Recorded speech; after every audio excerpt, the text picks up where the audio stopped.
اعوذ باللہ من الشیطان الرجیم بسم اللہ الرحمن الرحیم رب اشرح لی صدری ویسر لی امری واحلل عقدۃ من لسانی یفقہوا قولی رب زدنی علما۔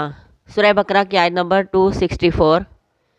یا ایھا الذین، اے لوگو جو آمنو ایمان لائے ہو، لا تبطلو، نہ تم ضائع کرو، صدقاتکم اپنے صدقات کو، بالمنی ساتھ احسان کے، والاذی اور اذیت کے، کالذی اس کی طرح جو، ینفقو خرچ کرتا ہے، مالہ اپنا مال، ریا الناس لوگوں کو دکھانے کے لیے، ولا اور نہیں، یؤمنو وہ ایمان لاتا، باللہ اللہ پر، والیوم الآخری اور آخرت کے دن پر، فمثلہ تو مثال اس کی، کمثل مانند مثال صفوان چٹیل پتھر کے ہے، علیہ جس پر تراب مٹی ہو، فاصابہ تو پہنچے اسے، وابل تیز بارش، فترکہ تو وہ چھوڑ دے اسے، سالدہ صاف چٹان، لا یقدرون نہیں وہ قدرت رکھتے ہوں گے، علی شیء کسی چیز پر، مما اس میں سے جو، کسبوا انہوں نے کمائی کی،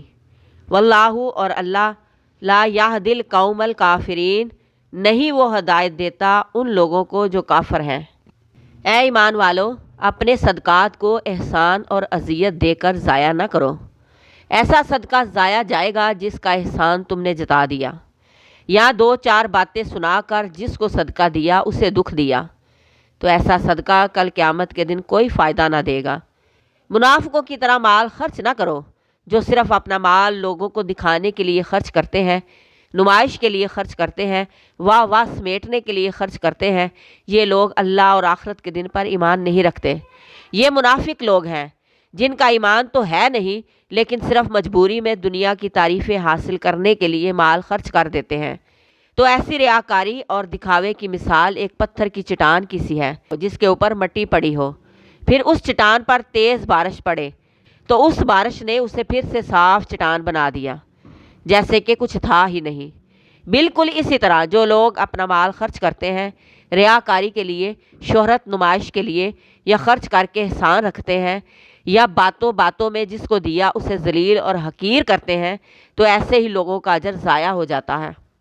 ایمان والوں کو مخاطب کر کے فرمایا گیا کہ مال خرچ کر کے ایسا نہ کرنا کہ کل قیامت کے دن خالی ہاتھ رہ جاؤ، کوئی اجر و ثواب نہ ملے، سب کیے کرائے پر پانی پھر جائے۔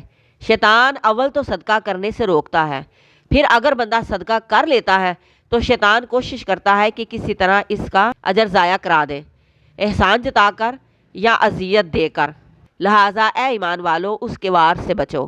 صدقہ وہی قابل قبول ہوگا جو خالص رب کی رضا کے لیے دیا جائے گا۔